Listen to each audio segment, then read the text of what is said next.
चना चाट तो कई तरीक़ों से बनाई जाती है। ये मैक्रोनी चना चाट बहुत ही टेस्टी और यमी है। बिस्मिल्लाहिर्रहमानिर्रहीम। अस्सलाम वालेकुम viewers, welcome to back my channel cooking with Aruba. खुश रहें, आबाद रहें, जहाँ रहें हमेशा हंसते मुस्कुराते रहें, आमीन। हाँ तो जनाब, आज की जो रेसिपी है ये मैक्रोनी चना चाट बहुत ही यमी और चटपटी सी चाट है। इसको बनाना स्टार्ट करते हैं। बिस्मिल्लाहिर्रहमानिर्रहीम।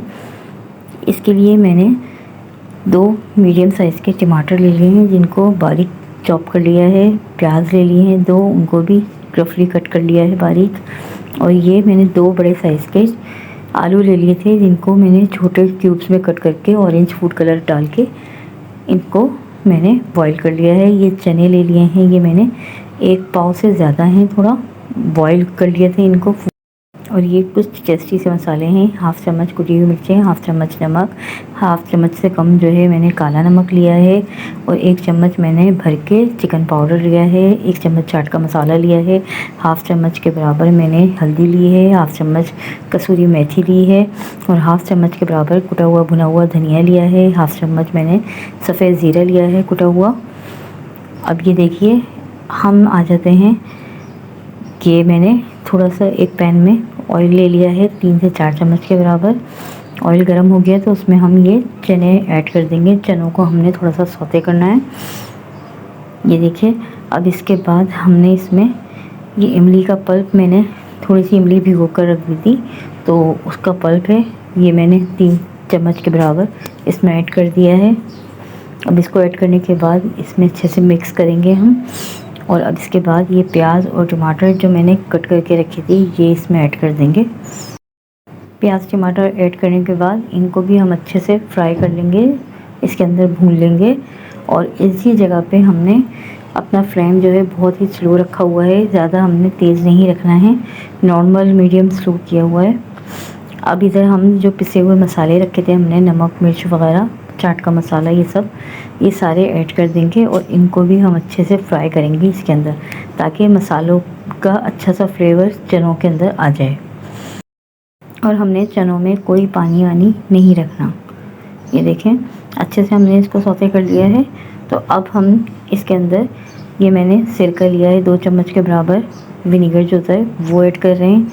2 चम्मच ही चिली सॉस है मेरे पास, वो ऐड कर रही हूँ। और 2 चम्मच ही हॉट सॉस, ये ऑप्शनल है। ये इससे वैसे फ्लेवर बहुत मज़े का बन जाता है, आप डालें या स्किप भी कर सकते हैं। ये देखें, अब इसको हम अच्छे से मिक्स कर लिया हमने। अब इसके बाद ये मैंने मैक्रोनी जो है बॉईल कर ली थी, ये 1 कप के बराबर है। कोई सी भी मैक्रोनी आप बॉईल कर लें। अब बॉईल करके मैंने इसको पानी ग्रेस कर लिया था, अब ये इसके अंदर हम ऐड कर देंगे। ये देखें, अब इसको अच्छे से हम मिक्स कर लेंगे। अब जो मैंने आलू काट के रखे थे ना छोटे छोटे क्यूब्स की शक्ल में, वो भी हम इसमें ऐड कर देंगे। ये देखिए, एंड में हमने आलू ऐड करने हैं, क्योंकि आलू टूटने का डर होता है, तो इसलिए बिल्कुल सबसे एंड में हमने आलू ऐड करना है, क्योंकि ये बॉईल हुए हुए हैं पूरे। अब इसको अच्छे से हम मिक्स कर लेंगे। और हरा धनिया और पुदीना थोड़ा थोड़ा मैं इसमें ऐड कर रही हूँ, इससे बहुत अच्छी खुशबू आएगी।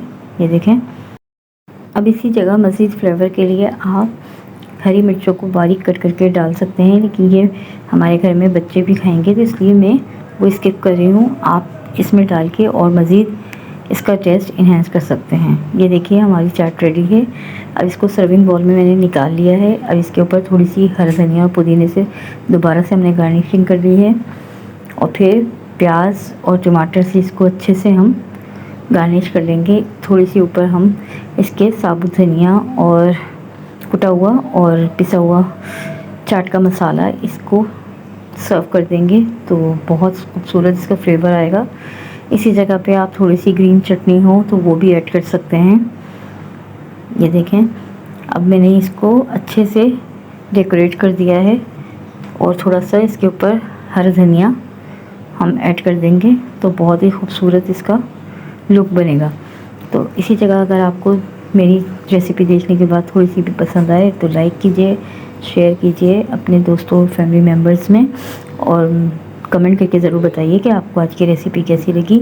मेरे चैनल को सब्सक्राइब कीजिए। तो यकीन मानिए एक एक बाइट इसका बहुत टेस्टी है। आप इसको चेक कर सकते हैं, खा के ही देखें। सब पूरे फ्लेवर बहुत रचा बसा हुआ है इसके अंदर, बहुत ही यमी है। तो एक बार तो ट्राई करना बनता है। और ये इफ्तार में आप रखें, बहुत ही मज़े की लगेगी। इफ्तार के अलावा आप रेगुलर शाम के टाइम भी बना के चाय के साथ सर्व कर सकते हैं। कोई गेस्ट आएँ, आप चने उबाल के रखें तो फ़ौरन आप ये बना सकते हैं। और ईद के लिए भी बहुत स्पेशल है। ईद पे भी घर में बहुत मेहमानदारी होती है, तो आप ये चाट बना के रेडी करके रख सकते हैं। कोई भी मेहमान आए फ़ौरन सर्व कर सकते हैं। तो चलिए अब मुझे इजाज़त दीजिए। दुआ में याद रखिएगा।